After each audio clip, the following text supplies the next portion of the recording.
Assalamualaikum warahmatullahi wabarakatuh. Apa kabar Tribuners? Ketemu lagi di program Mata Lokal Memilih bersama saya Krisdiantoro yang akan memandu acara ini. Dan alhamdulillah sudah hadir di studio narasumber kita yang sangat istimewa.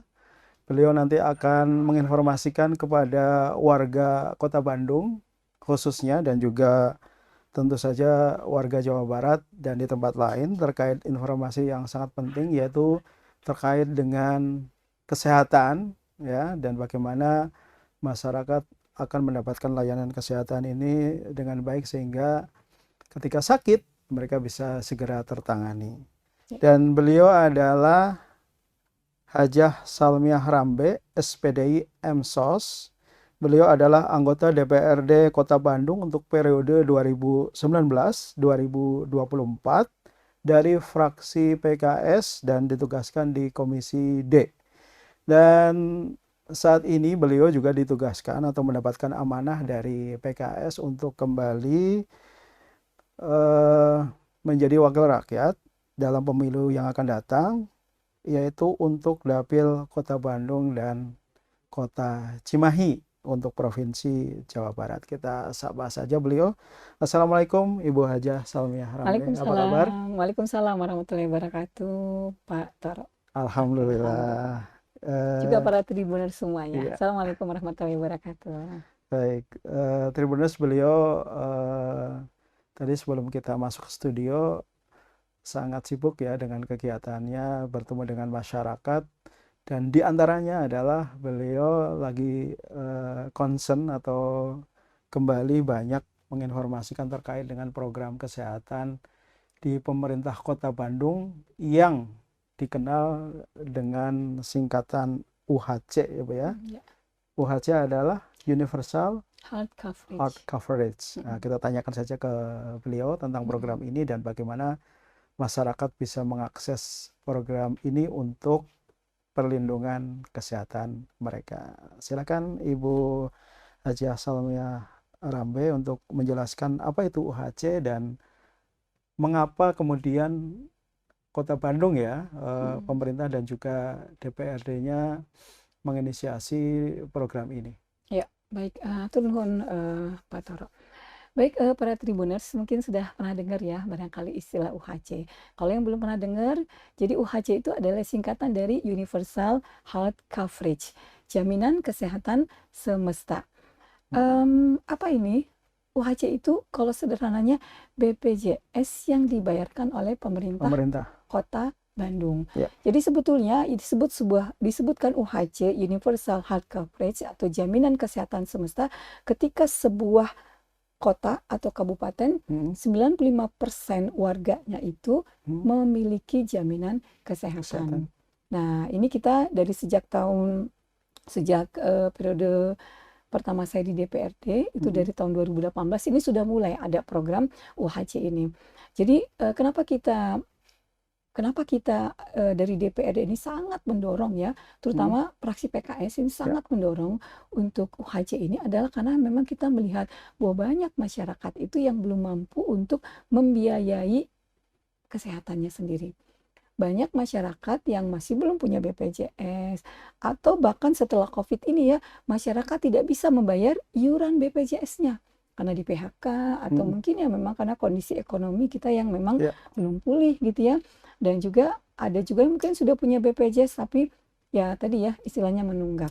Nah, karena itulah memang kita dari fraksi PKS ini terus ya mendorong pemerintah Kota Bandung agar kita memiliki dari APBD Kota Bandung yang jumlahnya sekitar mungkin sudah 7 triliun ini harus ada alokasi sekian miliar. Kalau kemarin itu pernah sampai hampir 260 miliar ya Pak Toro untuk anggaran UHC, yaitu untuk membantu warga Kota Bandung bisa mendapatkan bantuan untuk pelayanan kesehatannya. Nah, ini caranya bagaimana? Caranya, jadi sederhananya UHC ini adalah untuk warga Kota Bandung. Ya. Harus dibuktikan dengan KTP dan KK-nya. Untuk siapa? Untuk warga Kota Bandung yang belum memiliki BPJS ya. atau mungkin juga dia. Jadi pertama kali untuk siapa UHC ini adalah untuk warga Kota Bandung yang sakit atau yang harus dioperasi tapi tidak bisa membiayai, artinya tidak punya biaya untuk operasinya dan sebagainya, atau tidak punya BPJS atau punya BPJS tapi menunggak. Nah, ini insya Allah salah satu solusinya adalah dengan UHC ini. Ya, Ibu, Cara, banyak sekali cerita ya kami temukan, misalnya ada orang sakit dan dia sudah tinggal bertahun-tahun gitu ya di Kota Bandung, tapi kemudian nggak punya KK dan KTP setelah diverifikasi ke lokasi. Apakah ini termasuk yang bisa mendapatkan UHC atau tidak, dan apa yang bisa dilakukan oleh mereka? Jadi memang untuk payung hukumnya ini ada namanya peraturan wali kota, ada perwalnya. Jadi dari perwal itu mensyaratkan, peraturan wali kota Kota Bandung ya, ini mensyaratkan memang harus memiliki KTP dan KK Kota Bandung. Jadi memang karena ini pemikirannya kenapa harus punya KTP dan KK Kota Bandung? Karena ini anggarannya dari APBD Kota Bandung. Dari mana kita dapatkan anggaran itu? Dari PBB, dari pajak Warga Kota Bandung. Ya, dari warga Kota Bandung, sehingga kembalinya juga adalah kepada warga Kota Bandung. Untuk warga yang katakanlah mungkin sudah tinggal di Kota Bandung tapi mereka tidak punya KTP dan KK, dan ketika mendapatkan ujian ya mungkin itu nanti pengajuannya misalkan salah satu caranya lewat Basnas, Basnas Jawa Barat, karena Basnas Kota Bandung juga tetap harus mensyaratkan adanya KTP dan KK.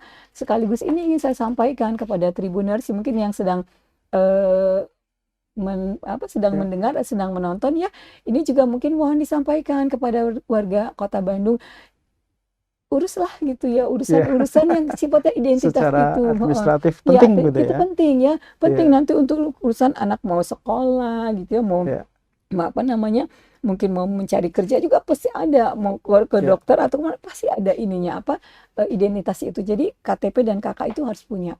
Dan memang dalam persyaratan di perwal itu memang dia harus untuk UHC ini harus memiliki KTP KK Kota Bandung minimal di tahun sebelumnya. Jadi bukan di tahun sekarang.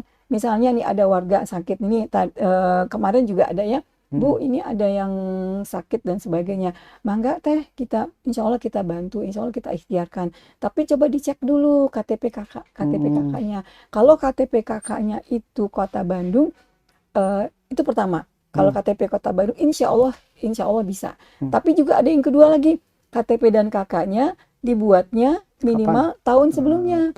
Gitu. Kalau baru bikin tahun sekarang, baru dikeluarkan tanggal berapa saja tahun 2023, belum bisa perwalnya gitu ya, belum bisa diajukan untuk UHC tahun ini. Paling bisa diajukan nanti UHC-nya tahun depan. Ibu, itu antara lain ya, ininya persyaratannya. Baiklah, untuk persyaratan barangkali sudah terpenuhi ya dari sisi administrasi KK dan juga KTP.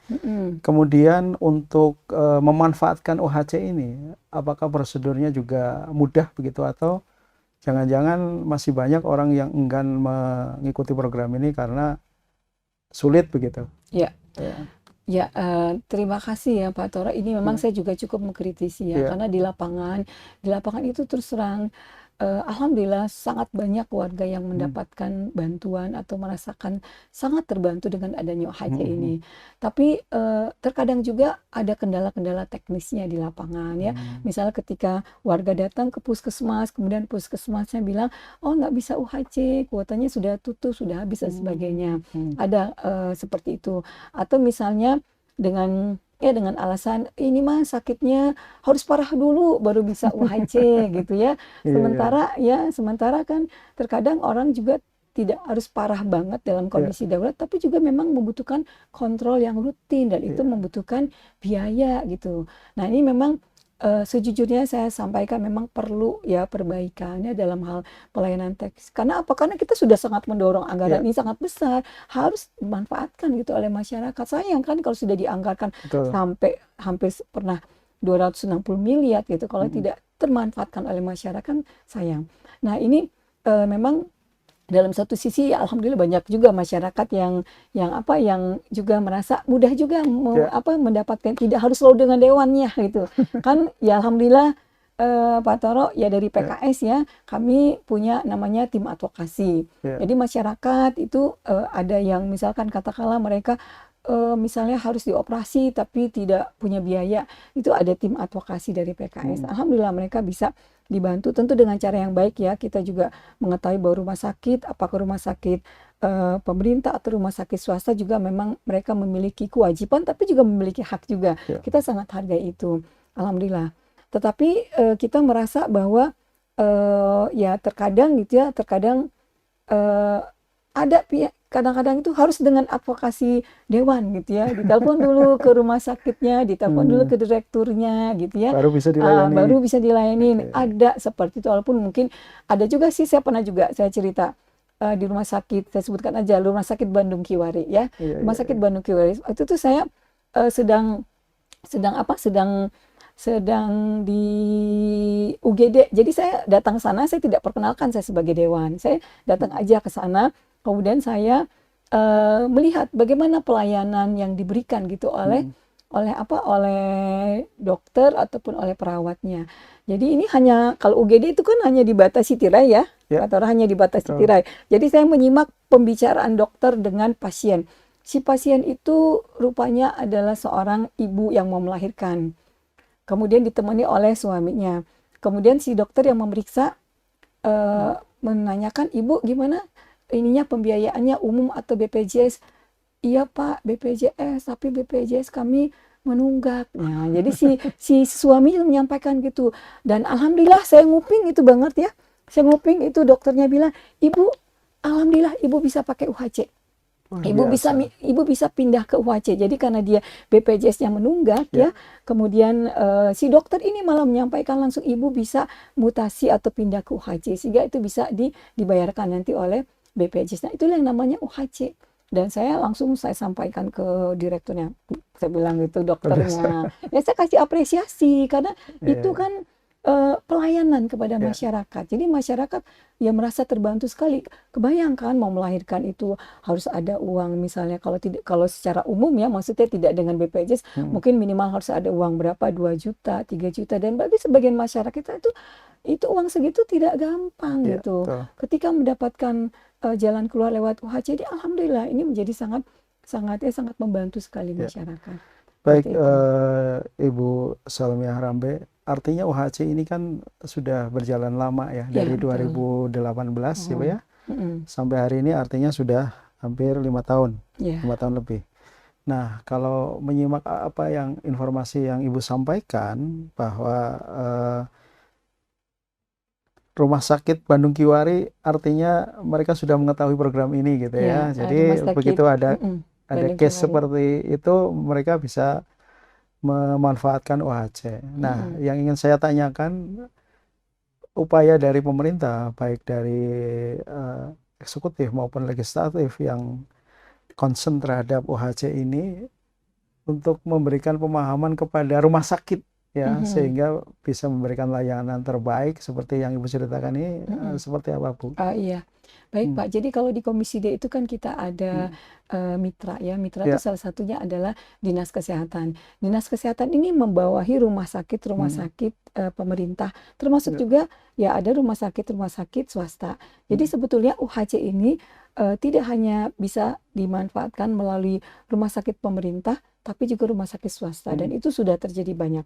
Walaupun memang ada lah kadang-kadang ada kasus ya, kasus-kasus itu mungkin agak sulit di rumah sakit tertentu, tapi secara umum hmm, saya bisa sampaikan bahwa UHC ini bisa dimanfaatkan dengan berobat ke rumah sakit pemerintah ataupun ke rumah hmm, sakit swasta. Walaupun memang prakteknya lebih cenderung, saran saya memang lebih mudah di rumah sakit pemerintah karena ini memang UHC adalah program ya, pemerintah Kota Bandung.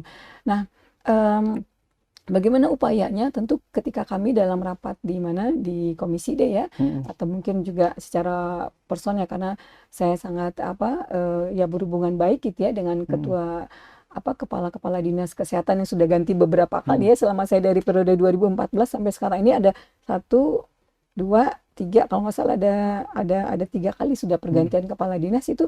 Alhamdulillah semua kepala dinas itu sangat welcome gitu ya hmm, untuk kita kita bisa melayani masyarakat ini. Nah, ini sering sekali saya sampaikan bagaimana agar pemerintah Kota Bandung, dalam hal ini Dinas Kesehatan Kota Bandung, itu memberikan pembinaan, ya, memberikan pembinaan kepada para rumah sakit. Kan rumah sakit pemerintah kan itu dalam tanda kutip ya ini rumah sakit pemerintah kan bertanggung jawabnya kepada dinas kepala dinas Kota Bandung ya. Jadi saya sangat sering menyampaikan agar berilah pembinaan ataupun dalam tanda kutip dibina baik rumah sakit pemerintah maupun rumah sakit swasta agar memberikan pelayanan yang terbaik bagi masyarakat. Terutama juga ketika masyarakat yang tidak mampu agar mereka bisa mendapatkan UHC. Kan gini, orang-orang tuh ke rumah sakit kalau dilayani dengan punten ya dilayani dengan ketus, dengan apa itu sakitnya bertambah gitu. Tapi kalau dilayani, Masya Allah ya. Dikasih senyum mungkin? Ya, dikasih senyum, dikasih kata-kata yang baik, apalagi punten kalau misalnya jadikan kesembuhan menjadi lebih cepat ya Bu ya. Dikasih kata-kata yang mengingatkan mereka sama Allah gitu ya, Ibu. Insya Allah Bu, Ibu ikuti nasihat dokter ini nih. Insya Allah Allah sembuhkan. Semoga Allah berikan kesehatan. Pokoknya kata-kata yang baik itu sudah bisa jadi 50% kesembuhan itu sudah mereka miliki ya ketika mereka dapat pelayanan yang baik. Tapi ya sekali lagi kalau ya pelayanannya ketus dan sebagainya, orang itu udah ngedumel dan udah sakit tambah sakit lagi. Baik Bu, kalau mitra pemerintah untuk program UHC ini itu ada berapa rumah sakit Bu? Pemerintah dan swastanya? Ya, boleh dibilang hampir seluruh rumah sakit di Kota Bandung ini sudah bekerja sama dengan UHC, bekerja sama dengan BPJS, karena UHC itu kan sama dengan BPJS yang dibayarkan oleh pemerintah Kota Bandung. Jadi boleh dibilang dari sekitar 25 ya, kurang 25 atau 30 deh yang ada di Kota Bandung, semuanya sudah, kecuali memang ada rumah sakit yang belum bekerja sama dengan BPJS. Ya, jadi artinya masyarakat ini yang tidak tercover oleh BPJS yang secara formal gitu ya, ya dia mendaftar, mereka harus terdata dulu oleh pemerintah atau dia ujuk-ujuk misalnya mendadak itu saya mau daftar nih misalnya seperti itu. Nuhun, ini pertanyaannya Pak Toro. Ya, jadi begini, bagaimana caranya untuk bisa mendapatkan UHC itu? Jadi punten Bapak Ibu, kalau misalnya ada yang sakit tadi ya atau harus operasi tapi tadi ya tidak punya biaya dan sebagainya, maka datangnya adalah ke puskesmas terdekat. Sesuai dengan KTP-nya ya, sesuai dengan KTP-nya datang, kemudian bilang di sana apa? Kata clue-nya adalah mau berobat dengan UHC. Jadi kata kuncinya itu mau berobat dengan UHC. Kemudian apa? Bawalah persyaratannya, yaitu apa? Fotokopi KTP ataupun KTP-nya ya, dan kartu keluarga.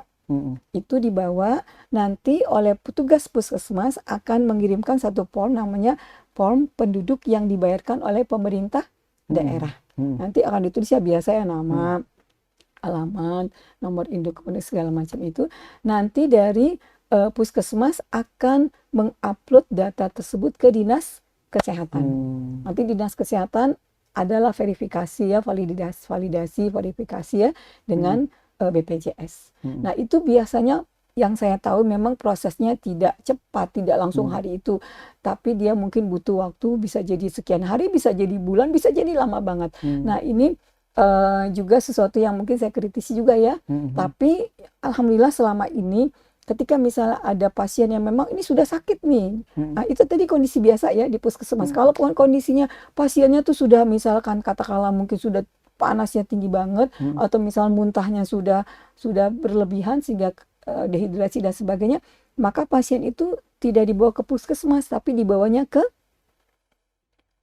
UGD rumah sakit. Ya, UGD rumah sakit ya, saran saya rumah sakit pemerintah. Nah, nanti di sana di UGD rumah sakit itu juga sama bilangnya mau berobat dengan UHC. Nanti pasti akan disuruh mengisi apa form yang tadi, form penduduk yang dibayarkan oleh pemerintah daerah. Nah, ini kalau misalnya ternyata pasiennya tuh sudah dalam kondisi ya punten, mungkin sudah dalam kondisi yang parah banget. Nah, ini bisa kita dorong, Pak. Bisa kita dorong untuk mendapatkan UHC. Nah, ini ya kalau saya saya sebenarnya berharap ini sistem ya. Ini sistem nanti bisa lebih baik lagi, tidak harus selalu dewan, tapi untuk sementara kalaupun misalkan membutuhkan gitu ya, apa eh, apa istilahnya mungkin keterlibatan para dewan gitu ya di DPRD Kota Bandung ini juga bisa dimanfaatkan karena kami sangat bekerja sama gitu ya, baik dengan bekerja sama yang sangat baik gitu ya dengan dinas kesehatan. Biasanya itu kita ada komunikasi apakah mungkin dengan direktur rumah sakitnya atau misalnya dengan kepala dinas kesehatannya atau mungkin dengan orang yang sudah biasa kita berinteraksi ya di dinas kesehatan, itu biasanya cepat dibantu. Mungkin dalam waktu sehari, nggak sehari ya, mungkin 2-3 hari itu bisa segera keluar nomor UHC-nya. Baik. Saya cerita ini Kang Pak ya, kadang-kadang itu punten rumah sakit itu tidak mau untuk mengoperasi sebelum jelas ini ada UHC-nya karena mereka mungkin ya dan ini tuh siapa yang membiayainya gitu. Sehingga ketika sudah dapat ini nomor UHC-nya, barulah si pasien itu ditindaklanjuti apakah mungkin persiapan operasi dan sebagainya. Maka ketika saya saya berkomunikasi dengan dinas kesehatan itu kan ya sehari itu kadang-kadang ada beberapa gitu ya. Itu kalau lagi nyetir tiba-tiba sudah dapat ini Bu, ini nomor UHC pasien nih. Saya kadang-kadang sambil nyetir itu saya forward kepada kepada keluarga pasien ya, keluarga pasien yang membutuhkan ini Pak. Karena apa? Ya itu dibutuhkan banget untuk bisa ditindaklanjutin. Jadi memang ini kadang urusannya tuh kadang-kadang urgent ya, karena udah urusan nyawa kadang-kadang Pak. Makanya saya sangat concern karena ini memang sesuatu yang menjadi kebutuhan dasar ya bagi masyarakat. Baik Ibu, bersyukur sekali ya Kota Bandung punya program UHC sehingga masyarakat yang dia tidak tercover dengan BPJS, dia juga dapat perlindungan kesehatan gitu ya. Dan kita tentu saja sangat berharap para mitra ya, terutama rumah sakit, dia sudah tahu tentang program ini dan mereka memiliki niat baik begitu ya bagi warga masyarakat Kota Bandung yang secara ekonomi tidak mampu untuk menjadi pelanggan BPJS, dia mendapatkan kesempatan untuk dilayani melalui program UHC ini. Nah, Ibu, tidak dipungkiri juga ya, meskipun program ini sudah berjalan 5 tahun, masih banyak juga masyarakat yang belum terinformasikan gitu ya. Ini ada juga di tempat kami ya. Waktu itu ada warga yang dia memang harus operasi gitu ya dan membutuhkan biaya banyak sampai puluhan juta. Dan dia tidak mampu gitu ya karena usahanya mengalami penurunan gitu.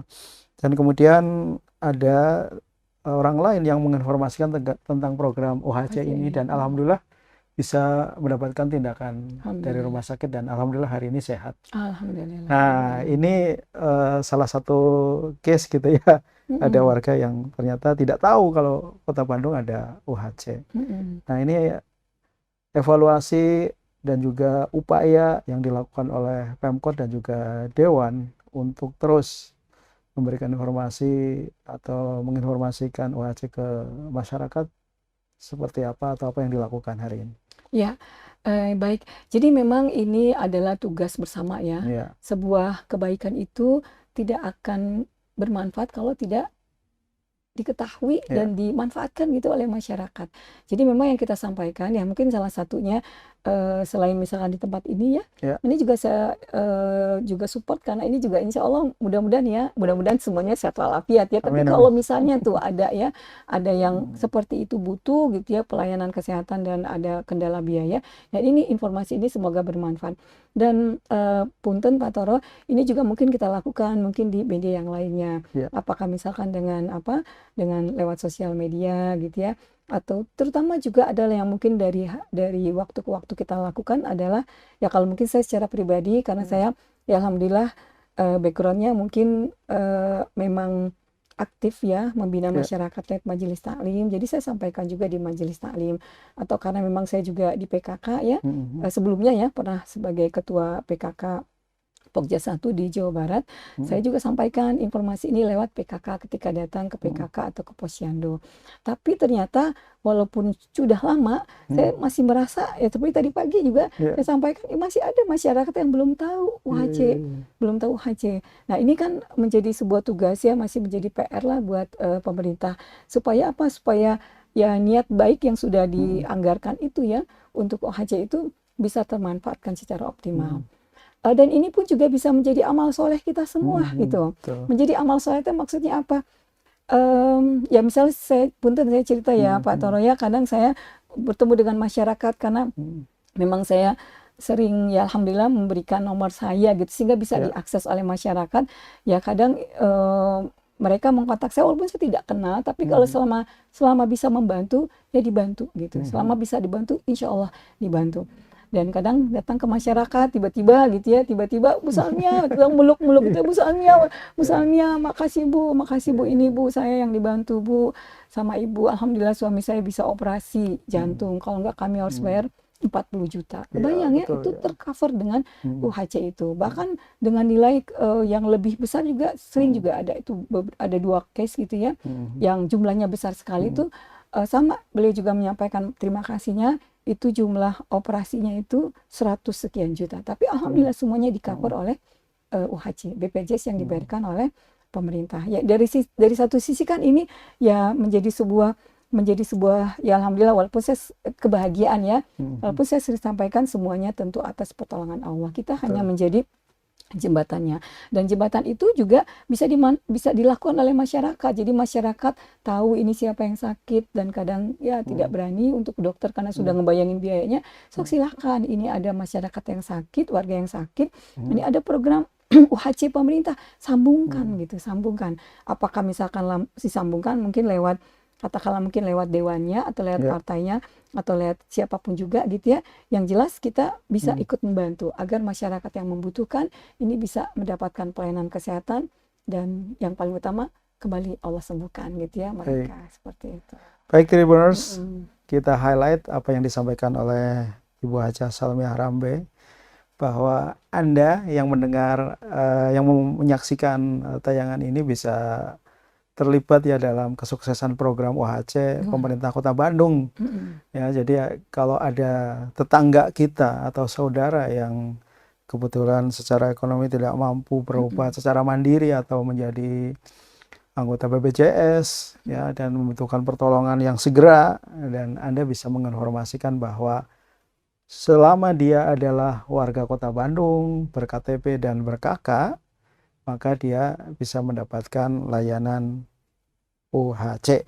Nah, Ibu, tadi kan kita bicara soal angka ya, bicara orang kalau mau operasi biaya butuh sampai 40 juta dan lain sebagainya. Nah, ini terkait dukungan anggaran dari pemerintah untuk keberlangsungan program UHC ini seperti apa? Ini sudah 5 tahun, berarti kan pemerintah ini serius nih, sustain gitu, tidak misalnya di tahun ketiga, keempat dihilangkan, tapi ternyata sampai 5 tahun ini masih berlangsung. Dan tentu saja saya yang juga warga Kota Bandung sangat berharap program ini akan berlanjut terus begitu, karena secara fakta banyak juga warga Kota Bandung yang secara ekonomi tidak mampu ya, karena situasi yang sangat sulit hari ini. Apakah karena kehilangan pekerjaan dan lain sebagainya. Silakan, Bu. Ya, baik Pak Toro, karena kami karena saya secara pribadi meyakini bahwa yang namanya masyarakat Kota Bandung itu, karena ya ini kan bukan baru sekarang ya, tapi sudah sejak lama kita memang melihat bahwa masih sangat masyarakat Kota Bandung itu yang berada di bawah ya kesejahteraannya, artinya di tingkat kemiskinan itu masih sangat banyak. Jadi kita ya sebagai seorang yang sedang mendapatkan gitu ya amanah gitu ya, dan kami juga dari fraksi PKS itu memang sepakat bahwa ini UHC ini harus diperjuangkan, Ya alhamdulillah UHC ini kita memang perjuangkannya tentu saja secara konstitusional ya, artinya kita menyampaikan yang di Komisi D, berjuang di Komisi D, yang di Badan Anggaran memperjuangkannya di Badan Anggarannya, bahkan kita juga memang ya melakukan katakanlah mungkin ya lobby-lobby yang sifatnya menguatkan gitu ya. Bagaimana misalnya dulu bertemu dengan Bapak Wali Kota yang sebelumnya ya, kan ini ada periode mulai dari Pak Ridwan Kamil, kemudian Mang Odet gitu ya, kemudian Pak Yana gitu ya, itu sudah ada itu. Pernah sempat itu di periode Pak Yana mungkin ada sedikit apa ya, mungkin waktu itu keinginan atau mungkin dorongan ya, karena ini mungkin anggarannya besar ya, agak mungkin dikurangin atau dihilangkan gitu ya. Ya alhamdulillah kita mengkomunikasikannya dengan positif lah, menjelaskan betapa ini tuh sangat dibutuhkan oleh warga Kota Bandung. Betul, kita memang butuh jalan yang bagus, kita butuh pembangunan sifatnya kasat mata, tapi untuk urusan kesehatan, untuk urusan pendidikan itu harus diperhatikan, harus diutamakan gitu. Dan kita nggak bisa bilang kita Kota Bandungnya indah, taman-tamannya bagus dan sebagainya jalan, tapi penduduknya sakit-sakitan, penduduknya tidak bisa berobat, penduduknya tidak sehat. Ini kita tidak akan bisa berharap ya banyak dari pembangunan kalau masyarakatnya SDM-nya seperti itu. Karena itu dari fraksi PKS alhamdulillah sangat concern gitu ya, memperjuangkan. Dan untuk tahun 2024 juga insya Allah semoga ya tidak ada perubahan-perubahan, artinya ini pun juga Badan Anggaran juga sedang rapat untuk untuk penganggaran di tahun yang berikutnya. Mudah-mudahan ya insya Allah kita berdoa kepada Allah semoga anggaran UHC ini masih bisa tetap dipertahankan ya, tetap ada. Amin. Dan masyarakat Kota Bandung terutama yang membutuhkan bisa tetap mendapatkan pelayanan kesehatannya melalui program UHC ini. Amin, Allahumma amin. Ibu mungkin bisa diinformasikan kalau tahun 2022 itu berapa Bu anggarannya untuk UHC ini? Jadi pernah sampai anggaran yang paling besar itu sampai 260 miliar. Kemudian pernah ada penurunan juga sampai 150 miliar, tapi karena itu ada bantuan dari pemerintah Provinsi Jawa Barat. Maksudnya ada bantuan terkait dengan alokasi kesehatan sehingga nilainya mungkin tidak terlalu berbeda, tidak terlalu jauh banget dari yang 250 miliar. Tapi yang jelas kita sangat mendorong terus ya kepada pemerintah Kota Bandung agar alokasi anggaran untuk UHC ini masih tetap harus ada. Amin ya, kita doakan semuanya warga Kota Bandung supaya UHC terus tetap ada dan ini memberikan manfaat yang luar biasa. Nah Ibu, kita bicara soal kesehatan ya tadi ya, dan tentu saja kita selalu berharap untuk selalu sehat gitu. Kalau bisa jangan sampai sakit, jangan sampai berobat ke rumah sakit. Nah ini mungkin Ibu sebagai anggota dewan yang juga aktif di kegiatan dakwah, sering mengisi majelis taklim, mungkin secara agama itu ada yang bisa juga dibagikan ke masyarakat, bagaimana bisa sehat secara lahir dan juga batin gitu, tanpa harus ke rumah sakit gitu. Masya Allah ya. Baik Pak Toro, betul sekali ya. Jadi kita sehat itu sehat yang inginnya sehat yang paripurna, sehat lahir dan batinnya. Sehat lahirnya tadi mungkin salah satu ya dorongan untuk program UHC di Kota Bandung. Tapi juga ada yang harus selalu kita perjuangkan, masing-masing ini memperjuangkannya. Jadi yaitu dengan adanya gerakan SMA. Jadi ya, gerakan SMA. Apa itu gerakan SMA? SMA itu adalah singkatan dari senang membaca Al-Quran. Kalau kita dengan ibu-ibu ya, senang membaca Al-Quran dan senang menghafal Al-Quran. Itu Pak Toro. Supaya apa? Supaya masyarakat ini kembali gitu ya, didekatkan dengan Al-Quran. Karena khususnya bagi kaum muslimin, ketika kita dekat dengan Al-Quran, itu tandanya insya Allah kita dekat dengan Allah. Dan Allah juga sudah menjanjikan gitu ya, orang-orang yang dekat dengan Al-Quran, orang-orang yang selalu berzikir kepada Allah, pasti dia akan diberikan kehidupan yang baik. Dia akan diberikan kesehatan jiwa. Dia akan bahkan insya Allah juga salah satu jalan kita mendapatkan kesembuhannya, karena Al-Quran itu salah satunya adalah asyifa ya, adalah obat. Jadi kita mendorong masyarakat agar senang membaca Al-Quran ya. Semoga targetannya kalau bisa para Bapak Ibu, para Tribuners yang ada di sini juga ya, kaum muslimin ya, semoga bisa membaca Al-Quran itu setiap hari satu juz, setiap hari gitu ya. Ya, one day one juz ya.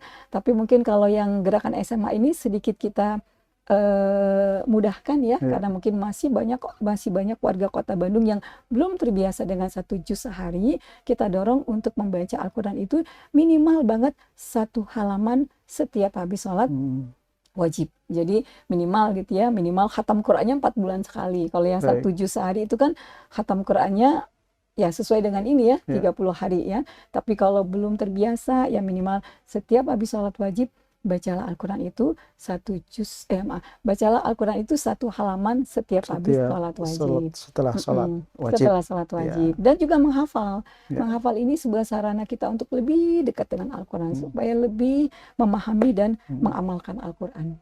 Dan nanti kalau ada yang mau ikut juga boleh. Kita ini gerakan Ada ini programnya Mbak ya? ada gerakannya, gerakan SMA ini gerakan yang free, maksudnya kita punya basisnya sebagai sebuah gerakan online ya. Nanti termasuk juga sekaligus boleh, tidak mengapa ini saya sampaikan, kalau barangkali Tribuners ada yang berminat juga boleh saya sampaikan, nanti bisa mengontak saya di 0819 7786 1333 333 ya. Ulangi lagi Bu. Ya. 0819 ya. 7786 1333. Itu langsung atas nama saya. Untuk program Untuk program SMA. Termasuk juga kalau mau nanya tentang UHC tadi ya. Tentang UHC juga boleh. Tapi kalau misal tidak langsung dijawab, mohon dimaklumi karena WA-nya banyak. Walaupun nanti ada WA sekretaris saya juga ada, tapi silakan bagi yang mau mengkontak saya juga boleh, tapi agak sedikit sabar, mudah-mudahan malam-malam saya balas WA. Baik Ibu, pertanyaan terakhir Bu ya. Nah, ini kan program UHC sangat luar biasa, sudah dirasakan manfaatnya oleh warga Kota Bandung, kemudian juga akan terus diperjuangkan di Kota Bandung gitu ya. Nah, ini seperti informasi yang saya dapatkan bahwa Ibu juga akan mendapatkan amanah maju di provinsi ya Bu ya, dari PKS untuk wilayah atau dapil pemilihan Kota Bandung dan Kota Cimahi. Nah, apa harapan Ibu ketika nanti mendapatkan amanah ini? Memungkinkan tidak program ini kemudian diduplikasi di tempat lain, di kota-kota lain atau kabupaten yang lain? Ya, baik. Jadi salah satu memang yang menjadi cita-cita gitu ya. Ketika Allah takdirkan ini menjadi sebuah amanah bagi saya menjadi seorang anggota DPRD Jawa Barat di tahun 2024, maka yang saya pikir adalah satu program UHC ini harus diluaskan diluaskan lagi se Jawa Barat, karena sekarang realitasnya baru hanya ada beberapa kabupaten kota yang menerapkan UHC di wilayahnya. Nah, ketika ini bisa menjadi sebuah kebijakan atau program dari pemerintah Provinsi Jawa Barat, mudah-mudahan ini menjadi sebuah kebaikan yang lebih luas lagi. Tidak hanya ada di Kota Bandung, tidak hanya ada di Cimahi, tapi juga ada di tempat-tempat seperti tadi mungkin di Pangandaran, gitu, atau mungkin di Garut, atau mungkin di Cianjur dan sebagainya. Karena secara umum dimanapun juga masyarakat itu butuh yang namanya kesehatan, tidak hanya masyarakat perkotaan, masyarakat pedesaan pun juga pasti sangat butuh disupport terkait dengan kesehatan ini. Ini menjadi harapan saya. Jadi satu mungkin terkait dengan kesehatan itu termasuk juga mungkin salah satu tugas saya sesuai dengan dari mana saya berasal, maksud saya dari Partai Keadilan Sejahtera, dari PKS sebagai sebuah partai dakwah, partai Islam rahmatan lil alamin, kita ingin mewujudkan sebuah masyarakat yang Qurani gitu sebuah masyarakat yang dekat dengan Al-Quran. Bukan hanya anak-anak yang dekat dengan Al-Quran, tapi juga para remajanya, para orang tuanya, para ibu-ibunya juga dekat dengan Al-Quran. Termasuk juga pemimpinnya para pemimpinnya juga harus dekat dengan Al-Quran. Supaya bisa melahirkan program-program yang memang betul-betul mendatangkan kemanfaatan bagi masyarakat, kemanfaatan dunia dan akhirat. Itulah politik itu sesungguhnya bagaimana membuat kebijakan-kebijakan yang memberikan perlindungan, yang memberikan kebaikan, memberikan keberpihakan kepada masyarakat, kepada publik, yang sifatnya sesungguhnya harusnya adalah kepentingan ataupun kebaikan yang sifatnya dunia dan akhirat. Saya jadi mau cerita sedikit ya. Boleh, silakan. Sekarang kan kita sedang concern salah satu ini kita dengan Palestina kan. Nah, ini satu yang perlu kita petik di sana, yang kita pelajari di sana. Masya Allah bagaimana kondisi yang demikian. Kalau melihat sedih ya Bu ya. Makanya kalau ada orang lihat Palestina dia cuek-cuek aja tuh, atau di mana hatinya gitu cukuplah menjadi manusia gitu untuk kita peduli dan membela Palestina. Nah, tapi yang saya mau sampaikan di sini, ternyata masyarakat Palestina itu, Masya Allah ya, mereka itu dengan Al-Quran, walaupun kondisi yang demikian mungkin ya boleh dibilang mungkin di sini ada yang meninggal, bisa jadi dia yang akan meninggal pada waktu yang lain, artinya bom dan sebagainya, roket itu bisa menimpa kapanpun juga, tetapi mereka Masya Allah adalah warga yang dekat dengan Al-Quran. Mereka bukan cuma dekat, bukan cuma membaca Al-Quran, tapi mereka juga menjadi para penghafal Al-Quran. Dan itu bukan hanya anak-anak, itu juga para ibu. Para ibu-ibu juga mereka adalah para penghafal Quran. Kan kita lihat bagaimana betapa banyaknya anak-anak, betapa bukan hanya ibu tapi para nenek juga, saya juga pernah melihat ya bagaimana mereka itu dekat dengan Al-Quran. Dan yang luar biasa, bukan hanya warga tetapi juga para pemimpin dan tentaranya. Mereka itu dekat dengan Al-Quran dan menjadi para penghafal Quran. Ini mudah-mudahan ya motivasi ini juga membuat kita yang di Indonesia yang ya di Kota Bandung alhamdulillah relatif aman ya untuk kita mau dekat dengan Al-Quran. Kalau kita kurang mau membaca dan menghafal Quran, ya kita terus semangati lagi ya. Mudah-mudahan salah satunya dengan gerakan SMA sedang membaca Al-Quran, sedang menghafal Al-Quran.